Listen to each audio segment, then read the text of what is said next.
Ladies and gentlemen, the 45th and 47th President of the United States, Donald J. Trump.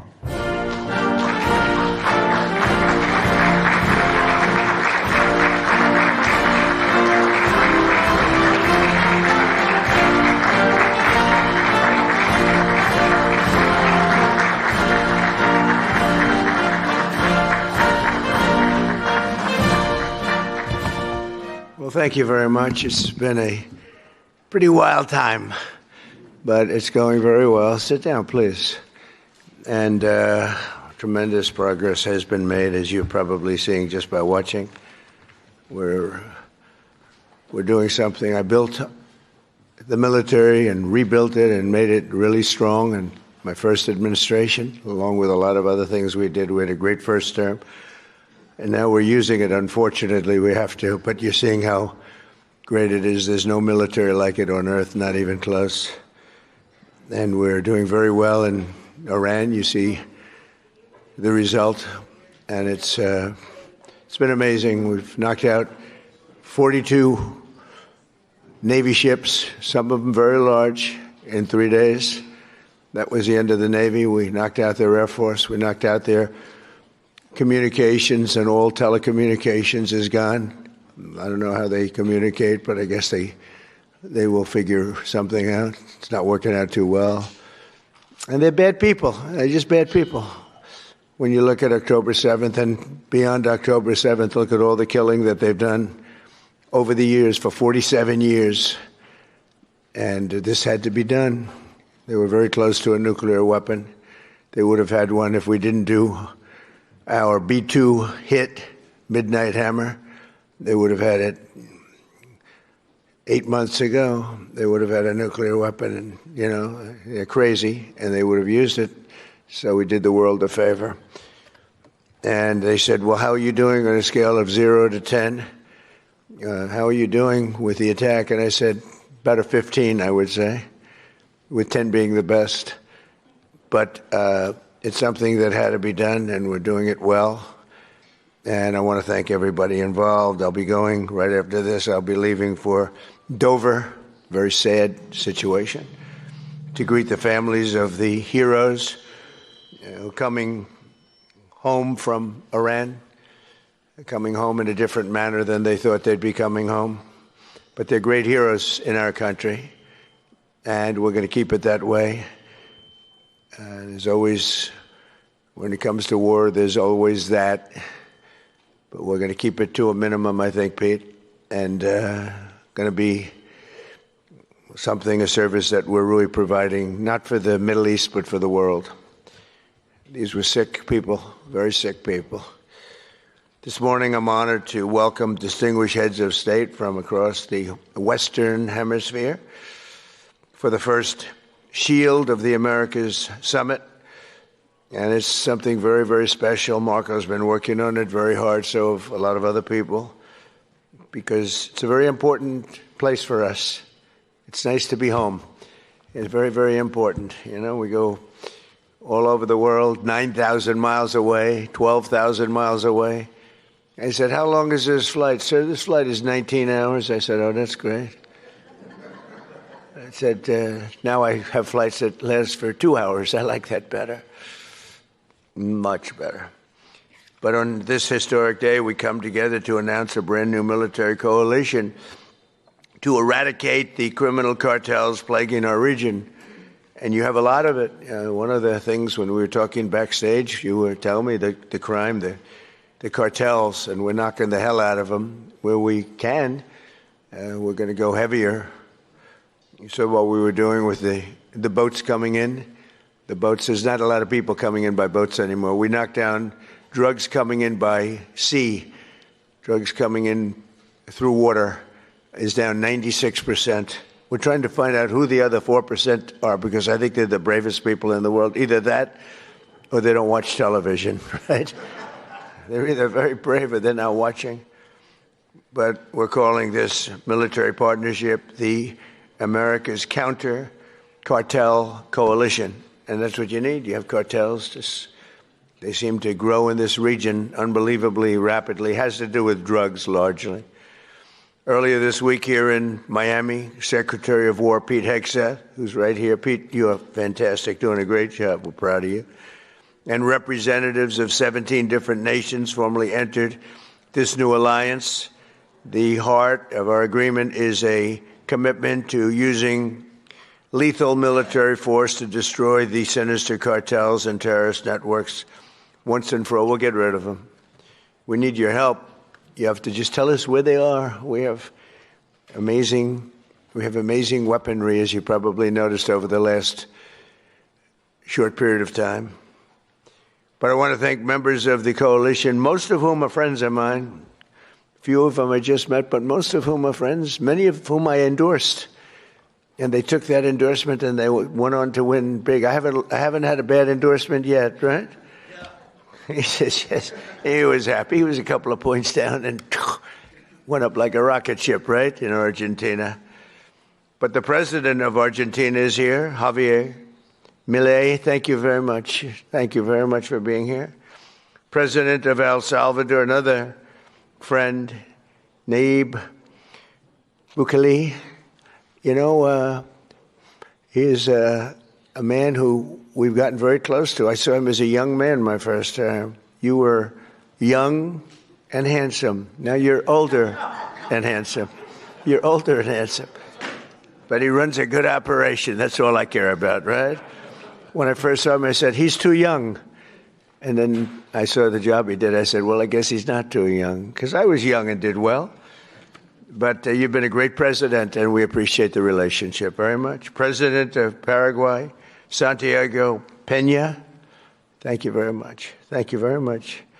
President of Ecuador, Danielle Noboa. Danielle, thank you. Thank you, Danielle. President of Panama, I love that canal. Jose, I think he made the greatest deal in history. He bought it for $1. One of our brilliant presidents. I can't sleep over that deal. They gave it to him for $1. Jose Raul Molino, you know, you made one of the greatest real estate deals in history.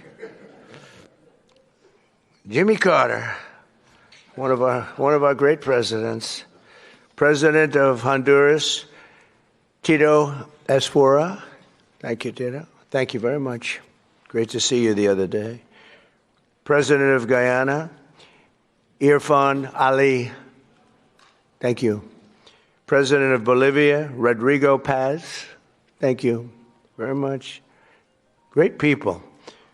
Prime Minister of Trinidad and Tobago. And I have to be very careful with this because, you know, your first name is very similar to a first name that we have, but fortunately it's pronounced different. It's Kamala. It's supposed to Kamala. I like Kamala better in many ways. And I just want to say thank you very much, but I had to be careful with that first name. I didn't want to get it mixed up because it would ruin your reputation completely. Right? I said, is this the same pronunciation? No, sir, it's a little different. It's Cam, right? Cam, as opposed to Cam. We don't like Cam.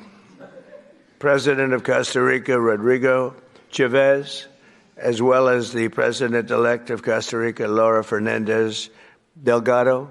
So thank you very much. Thank you very much. And the President of the Dominican Republic, Luis Abinader. And so many of my friends are in the Dominican, including the Sugar King, right? He is indeed the Sugar King. He got a lot of sugar. I don't know if that's good or bad, but he's got a lot of it, right? But we're grateful to be joined as well by the President-elect of Chile, Jose Cast. Congratulations. It's an endorsement. Gave you a little endorsement. I love when I give endorsements and people win. But you know what? They don't lose. You know, I don't know. I guess it would be illegal. Could you imagine if I could say they spend millions and millions and millions of dollars on a campaign? They're losing, and they beg me for an endorsement. I give them an endorsement. They win by 30 points, and I get nothing. If I could sell that, is there a way? Do we have any of our legal people here? Marco's close enough. Is there a way I could get paid for that, Marco? I'd make a lot. They spend millions of dollars. And I give it for nothing. I could, even if I put it into the Treasury of the United States, it would be pretty good, right, Marco? But Marco's saying that's not a good idea. No, but it's an honor to do it. It's an honor to have that power where I can endorse somebody, and even in foreign countries. Here it was, we had one in this week, 124-0 with endorsements, and so that's good. But now I'm doing foreign countries all of a sudden. They say, sir, would you endorse me? And it's an honor. If I like you, I only do it if I think you're good. You know, if I think you're not good, I've turned down many more than I've accepted, believe me. I want to thank Secretary of State Marco Rubio for his leadership in organizing this really important summit. He's fantastic. He's a fantastic Secretary of State. And thus far, look, we've had the most incredible year of any president, I think, by, you know, I ended 8 wars. We're not going to go into it too much today, but what we've done is incredible. And we're going to be doing some incredible things together, because I look at our region, if I can call it that, as being very important. It's been abandoned by the United States for so many years. You know, they went so far away. They went to these faraway places where they weren't even wanted. And a lot of stupid people, really stupid people. But Marco's going to go down, I think, as the best Secretary of State in history. That's my opinion. Now, I'm a little prejudiced because I like him, too. But I think he's on his way. So you've done 25%. You got 75%. He's got 3 years left. So he's got 25% under your belt. So far, you're leading. You're very leading by just about a smidge over a couple of pretty great ones. Right? We've had a couple of pretty great ones, right? But I think he's going to do that. And I think Pete's right there, too. If Pete keeps going, he's going to be something, too. At what he does. All of the nations in this room share the same priorities: security, prosperity, free commerce, and the rule of law. And you want the rule of law. Sometimes your communities don't let you have it because you got some rough communities, man. That's why together we're also forming the Shield of Americas, a new organization to advance these shared priorities in our hemisphere. And we're pleased to be joined as well by Secretaries Pete Hegseth, Scott Bessent. Scott, thank you very much, Scott. Oh, it has to be a big deal if you're here. Well, he controls the purse strings of the country. You know, he goes on television and he just soothes everybody. He did it yesterday. The prices were going. He got on. He's a soothing person. He's actually a killer, but I don't want to say that. No, he's a soothing person. He goes on television. Right, Pete? I think nobody better. So we could use him for war every once in a while, you know, soothe. Although we don't really want that kind of a personality for war. We want your personality for war. You're just perfect. Howard Lutnick. Thank you, Howard. Chris Wright. Kristi Noem. Along with U.S. Trade Representative Jameson Greer, who you all know and you deal with. You deal very successfully. I ask Jameson all the time, can you get more? Can you get more? He's the king of tariffs, right? But he's very gentle. We want to be very gentle with our friends, right, Jameson? Deputy Secretary of State Chris Landau. Chris, where is Chris? I haven't seen Chris. He's fantastic. He was an incredible student. He went to the best schools, and he was number one in his class at all times. And Marco saw that and saw the talent he's got, and she said, that's the guy I want as a deputy, and I heard you're doing a great job. Thank you very much. Deputy Chief of Staff Stephen Miller. Stephen is, I don't have to tell you anything about Stephen. Everyone knows. There's nothing, Stephen, there's nothing I can say. He's fantastic, that's all I can say. And Senator Bernie Moreno, who's a credible friend of mine, and he ran a great race. He was not given much of a chance. He was running against a person who was there for a long time and was sort of considered a shoo-in, right, Bernie? And we knocked him out. We knocked him out. He's trying to make a comeback, but we took him out. And Bernie's done a great job. For decades, leaders in this region have allowed large swaths of territory in the Western Hemisphere to come under the direct control, and transnational gangs have taken over and they've run areas of your country. We're not going to let that happen. We'll help you. And bloodthirsty cartels that impose their will through murder, torture, extortion, drug trafficking, bribery, and terror. And some of you are in danger. I mean, you're actually in danger. It's hard to believe. But we're working with you to do whatever we have to do. We'll use missiles. If you want us to use a missile, they're extremely accurate. Boom, right into the living room. That's the end of that cartel person. But we'll do whatever you need if you want. A lot of countries don't want to do that. They say, oh, sure, I'd rather not have that. I'd rather not have that. I believe they could be spoken to. I don't think so. Many of them don't want, and that's okay, too. You're going to do your, but if you need help, you're going to let us know, okay? Many of the cartels have developed sophisticated military operations, highly sophisticated. In some cases, they say they're more powerful than the military in the country. We can't have that. These brutal criminal organizations pose an unacceptable threat to national security, and they provide a dangerous gateway for foreign adversaries in our region. And we don't want them near our country either. We don't want them to come in. They're cancer, you know. They're cancer, and we don't want it spreading. We have a very strong border. You know, we have a border now where for 9 months, 0 people have been able to come through. It's hard to believe, actually, because we went from 25 million people coming in over the Sleepy Joe Biden, one of the worst presidents in history of the world. He was the worst president in the history of our country. We've had some pretty bad ones. Recently, we've had some pretty bad ones, but he's the worst. But he would go down as one of the worst in the world. I'm going to up his category now. It's horrible what he did. And what he didn't do was probably worse than what he did. Every leader here today is united in the conviction that we cannot and will not tolerate the lawlessness in our hemisphere any longer. The only way to defeat these enemies is by unleashing the power of our militaries. We have to use our military. You have to use your military. You can't fight these people with... And you have great police. You have some great police, but They threaten your police. They scare your police. You're going to use your military. In many cases, our forces have already been working closely with yours, and the United States looks forward to deepening and expanding that cooperation in the months ahead. And it's so good that we got to know so many of you. I mean, we're so many. And I'd love to get to your countries at some point. Marco loves going to your countries. He's always at one of these countries. He likes your countries the best, okay? You know, where are you? I'm in Chile. Oh, good. How's Chile doing? Good. He likes it. He feels very comfortable. We all like him, right? It helps. He's got a language. He's got a language advantage over me because I'm not learning your damn language. I don't have time. I was okay with languages, but I'm not going to spend time learning your language. That much I won't do. Just give me a good interpreter. Interpreter, very important. And I know if somebody's good. I may not speak the language, but I know I had an interpreter recently that wasn't good, talking to a very strong person from a different part of the world. And I could tell, even though I don't speak the language, I could tell the interpreter was not good. When you go,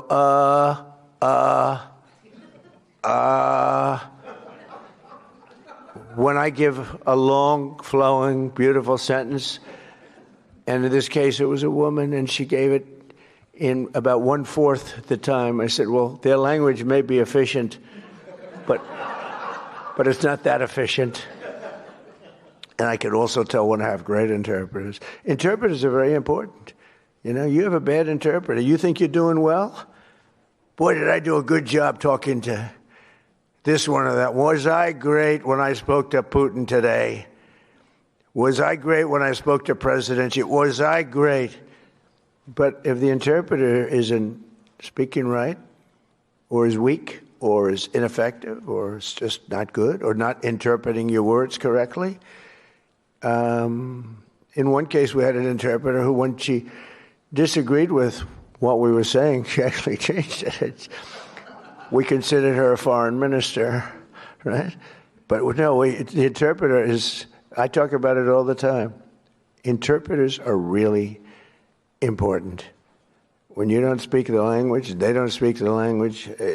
People have no idea. People have no idea how valuable, and I'm on them all the time, people have no idea how valuable a good interpreter is. But over the last year, the world has witnessed the supreme power of the United States. We're the most powerful military country in the world. Again, I rebuilt it I spent so much time rebuilding it, over $1 trillion. And now we just had another budget. We may be going to $1.5 trillion. We're building a thing called a battleship, like in the old days, remember? We have a Secretary of the Navy, and he suggested, I've always said, why don't we have battleships anymore, shooting big bullets instead of, $3 million rockets? And they said, well, sir, we just don't have them. Nobody could give me the answer, but we're actually building 10 of them. And I said, you remember the old ones you'd see Victory at Sea, remember Victory at Sea? And you'd see these ships going through those waves like the waves were nothing, although the waves are pretty powerful. They knock out a lot of territory, but you'd see these incredible, they're pieces of art. Beautiful, most beautiful, the big battleships of the 1940s, right? Power. I said, well, would we ever want to bring them back? Because we have some of them. They're museums and other things. And they said, sir, the new ship is 100 times more powerful than what we were looking at with those guns in front. Amazing, right? 100 times. I said, you sure it's not maybe 90 times? 100 times more powerful. And we're building 10 of them. Not to use them. We don't want to use them, but by having them, nobody's going to play games. So, just good to have them. We don't want to use them. They'll say, oh, he's very militaristic. I'm the one that ended 8 wars. I'm the one that, and we have another one coming, I think. The easiest was that, and that was just, and as you would understand this, the hatred between Putin and his counterpart is so great, okay? It's so great that, Ukraine, Russia, you'd think there'd be a little bit of camaraderie, there's not. And the hatred is so great. it's very hard for them to get there. It's very, very hard to get there. So we'll see what happens. But we've been close a lot of times, and one or the other would back out. But we're losing, they're losing. It doesn't really affect us very much because we've got an ocean separating. I'm doing it as a favor to Europe, and I'm doing it as a favor to life, because they're losing 25,000 souls. Think of that every month. 25,000. Last month, 31,000, both sides, 31,000 people died, mostly soldiers. So I have an ability to get those things done, to bring people together, and I did great with so many. India, Pakistan, that was going to be a disaster. I was raging for a number of days. I did that through trade. I used tariffs and trade, and it was amazing. But we did amazing. One was 32 years, one was 34, and one was 37 years, and we got it done very quickly. And we'll get this one done too. But the hatred is hatred's an amazing thing. People do bad things, and people don't get things done when the hatred is too great. That's a lot of it. Just as we formed a coalition to eradicate ISIS in the Middle East, we must now do the same thing to eradicate the cartels at home. So we did eradicate ISIS. Now, during the 4 years, we had a rigged election. You probably read about it, probably heard something. So it gave me 4 years to contemplate and to stage my comeback. I staged big comeback. They say it was a comeback. I didn't think it was a comeback because I had the people on my side. So I didn't view it as a comeback. But they did everything possible during that 4 years. They're crooked politicians, dirty cops. They're dirty cops. They did everything possible to make it impossible for me to win. And I won in a landslide. But during that period of time, I learned a lot. And I learned how you people, and I saw it so badly, how you're suffering with what's happening with the crime in the region. And I said, if we ever come back, we're going to eradicate that crime. And I'm going to work with you. And if you want, we're going to do it. We can do it pretty easily. As part of our commitment to countering the cartel presence in our region, we must recognize the epicenter of cartel violence is Mexico. The Mexican cartels are fueling and orchestrating much of the bloodshed and chaos in this hemisphere, and the United States government will do whatever is necessary to defend our national security and to protect the safety of the American people. No, look, it's coming through Mexico. And I like the president very much. She's a very good person. She's got a beautiful voice, a beautiful woman, but beautiful voice. President. I said, let me eradicate the cartels. No, please, President. We have to eradicate them. We have to knock the hell out of them because they're getting worse. They're taking over that country. The cartels are running Mexico. We can't have that. Too close to us. Too close to you. But everything comes in through Mexico, mostly. At the same time, all of us must recommit to ensuring that law and order within our own nations, and that includes showing zero tolerance for the gang activity, tremendous gang activity in Venezuela. That's in much better shape than it ever has been. We've developed a great relationship in Venezuela. The savages who murder and rape with impunity must be permanently removed from society. We must not allow our criminal justice systems to be corrupted so that they protect these criminals and animals at the expense of your people. And for some reason, all over the world, this is a region that has problems that other regions don't have. They have different problems, but they don't have this problem. The United States last year, we achieved the largest drop in murder rate in recorded history. We have the lowest murder rate in 125 years. Hard to believe because, I don't know, it's, we've got a lot of them out, but we allowed through the Biden policies and Obama, who was another terrible president, by the way. It was Barack Hussein Obama, terrible president. He was a divider, great divider. I call him the great divider. But they allowed a lot of people into our country that shouldn't be here, but in particular Biden, because Biden had no idea what he was doing. He had no clue. It was being run by whoever got near the auto pen was running the country. He was the auto pen president. And frankly, they let at least 25 million people come in to our country, some from prisons, some from mental institutions, gang members, the heads of gangs, the mentally insane, I'll tell you. People came in from mental institutions and insane asylums. And we took them. We had an open border policy. It's a policy divided and devised by idiots.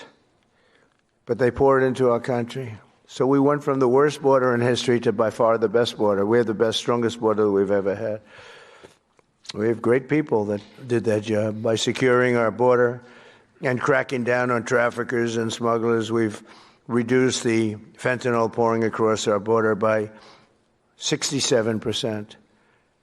This is in our first year, you know. Give me a little more time, we'll do better.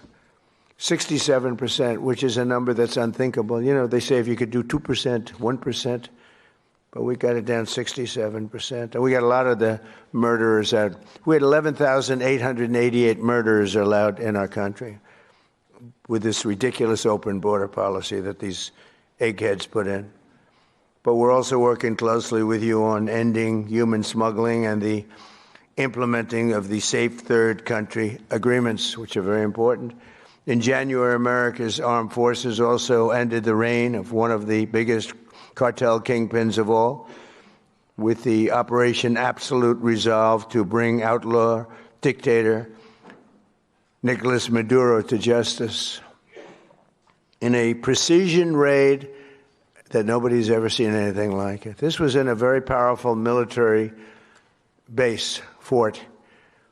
And they went in and they took him out and they got him out, and people couldn't believe it. They couldn't believe it. We were right into the heart and took him out.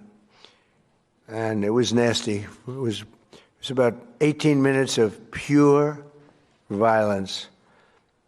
And we took him out. We lost nobody. Not one person was lost. Not one aircraft or no military equipment, zero. People have never seen anything like it. And you're talking about into a military base with a lot of soldiers, good soldiers. Since that operation, we've been working closely with the new president of Venezuela, Delcy Rodriguez, who's doing a great job working with us. I mean, she's doing a great job because she's working with us. If she wasn't working with us, I would not say she's doing a great job. In fact, if she wasn't working with us, I'd say she's doing a very poor job. Unacceptable. No, but she's doing a great job, Marco, right? And she gets along great with Marco. And we're taking out tremendous amounts of oil. They're making more money now than they've ever made. Ever made. We have the big oil companies in. They are making more money. We're getting some. They're getting a lot. They're making more money now than they've ever made in the history of their country. Can you imagine? And it's being spent properly, and they're watching it closely. And I'm pleased to say that this week we have formally recognized the Venezuelan government. We've actually legally recognized them. We have also just reached a historic gold deal. It's called the gold deal with Venezuela to allow our two countries to work together to facilitate the sale of Venezuelan gold and other minerals. They have great amounts of gold. They have good land, I tell you. Very good land. But they weren't able to take advantage. The system didn't allow them to take advantage of the value of their land. As we achieve a historic transformation in Venezuela, we're also looking forward to the great change that will soon be coming to Cuba. Cuba's at the end of the line. They're very much at the end of the line.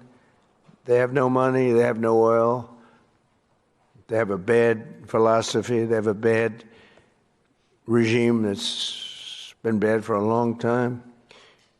And they used to get the money from Venezuela. They get the oil from Venezuela. But they don't have any money from Venezuela. They don't have any oil. They don't have anything from People can't even, they land in Cuba, they can't get gasoline to fly out. They have to leave their planes behind. And they want to negotiate, and they are negotiating with Marco and myself and some others. And I would think a deal would be made very easily with Cuba. But for 50 years I've been hearing, as a little boy, I'd be hearing about Cuba. Cuba's a disaster. But I've been hearing so much about Cuba. But Cuba's in its last moments of life, as it was. It'll have a great new life, but it's in its last moments of life the way it is. And but our focus right now is on Iran. And we'll do that. I would say, what will you do? Take about 2 days off, Marco? No, he won't. Maybe an hour. He'll take 1 hour off, and then he'll finish up a deal on Cuba. That'll be an easy one. But it'll be the entire region that we're doing that. Many of you have come today, and they say, I hope you can take care of Cuba, because you've had problems with Cuba, right? You mentioned. I was surprised. But 4 of you said, actually, could you do us a favor? Take care of Cuba. I'll take care of it, okay?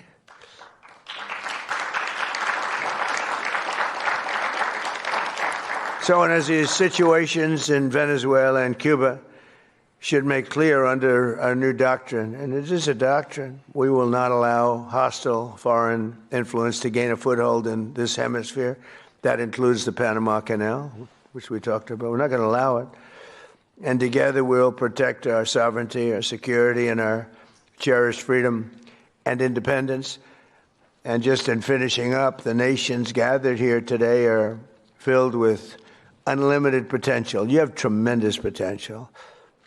It's a great part of the world.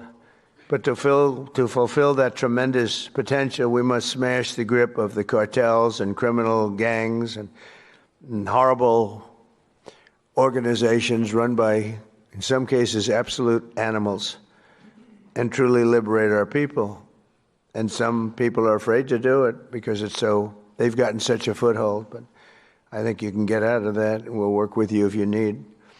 With the courage and resolve of the leaders in this room, great leaders will make our nation safer, stronger, richer, and more successful than ever before. So I want to thank you all very much for coming. I look forward to the incredible progress that's soon to come. You're going to see some incredible things. And now I'd like to ask Secretary Rubio and Secretary Hegseth to say a few words, and then I'll sign a proclamation formally launching the America's Counter Cartel Coalition, which is what it is. It's a Counter Cartel Coalition. And thank you all for being here very much. Appreciate it. Thank you.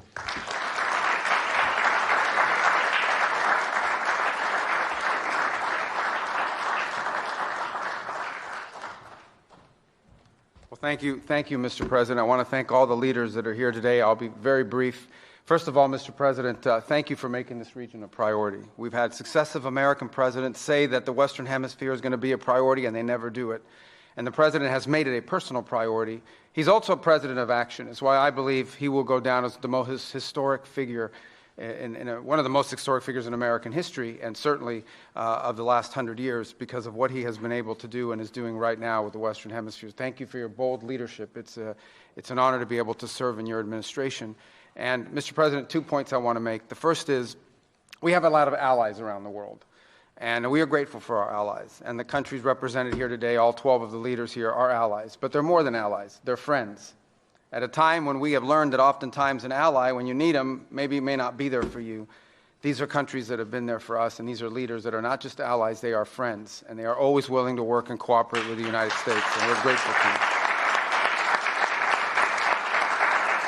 And as you said, Mr. President, these are also countries with extraordinary potential. Some are fulfilling it, some are well on their way to fulfilling it. And this is important. We want to be a partner with you in that. We want the world to see that when you are a friend and an ally of the United States, it is a good thing. It's reciprocated. It comes back the other way as well. And so the fact the President is here today and making this a priority is so critical. If I may, because some of these cameras are covered in Spanish. You all right about it? Oh, good. Please. We don't need an interpreter for this one. Quiero darle las gracias. I think I'm a good interpreter. You'll find out in a second. But las gracias a los países que están aquí hoy. Estos países, primero, el presidente ha hecho esta región una prioridad en su administración. Hay muchos presidentes que han dicho que lo van a hacer, pero él lo ha hecho. y se lo agradecemos. Y muy agradecido a los 12 países que están aquí hoy. Estos son países que no solamente son aliados, son amigos. Son países que siempre responden cuando hay una necesidad y trabajan en conjunto con nosotros y queda mucho por hacer. Estos son países que tienen una gran población, mucho potencial y queremos ser sus socios en desarrollar sus países, sus economías y su seguridad. Y le doy las gracias de verdad por estar aquí en el día de hoy con nosotros. Que Dios bendiga a todos esos países, a los Estados Unidos y gracias como siempre por la cooperación. Seguiremos trabajando en conjunto y vamos a hacer cosas muy buenas, muy importantes para esta región que van a hacer que en las generaciones futuras nos van a agradecer la labor que estamos haciendo en el momento de hoy. Thank you very much. Thank you. Is he better in Spanish or in English? I think he's better in Spanish. I mean, it's great. Pete, please. Thank you, sir.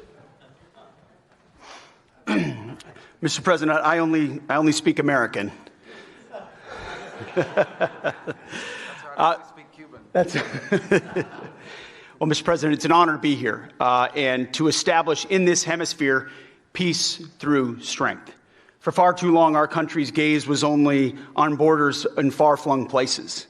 Not our own border, not our own hemisphere, not the Western Hemisphere. President Trump has established the Trump corollary of the Monroe Doctrine, the Donroe Doctrine.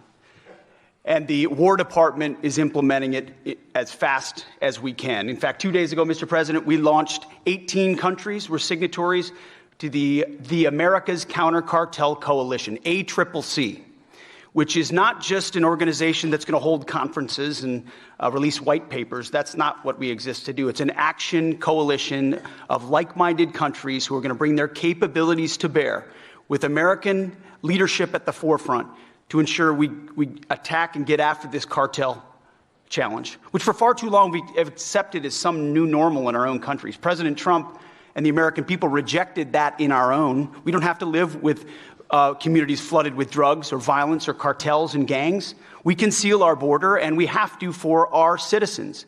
We share a hemisphere and geography. We share cultures, Western Christian civilization. We share these things together. We have to have the courage to defend it. And we have a commander-in-chief in our country who's set that compass heading. And at the War Department, we look forward to working with all of your countries and more that are not here to say, with our shared assets and our intelligence and our capabilities, with American leadership, we will go on offense against the cartels. They will know that we're just around the corner. Whether it's drug boats or on land, the America's Counter Cartel Coalition, the ACCC, will be a force for good, for peace through strength in this hemisphere. We look forward to working with your great countries. Thank you very much. Thank you, Mr. President.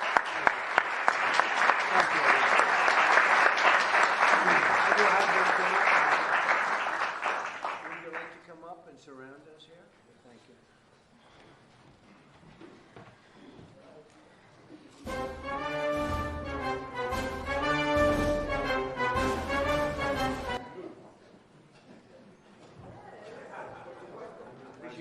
Keep that music going. Keep it going. Thank you.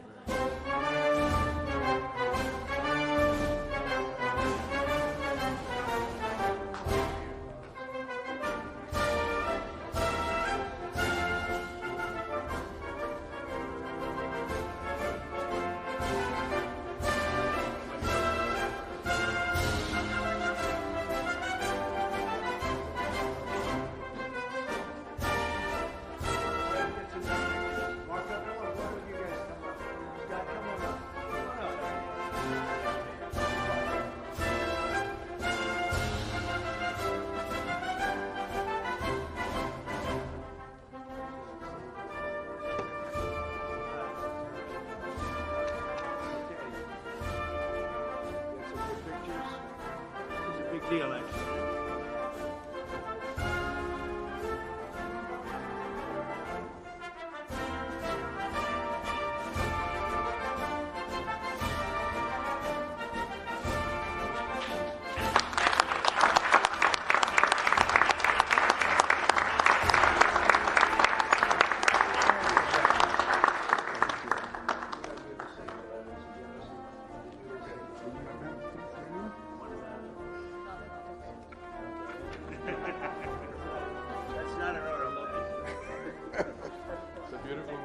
Thank you.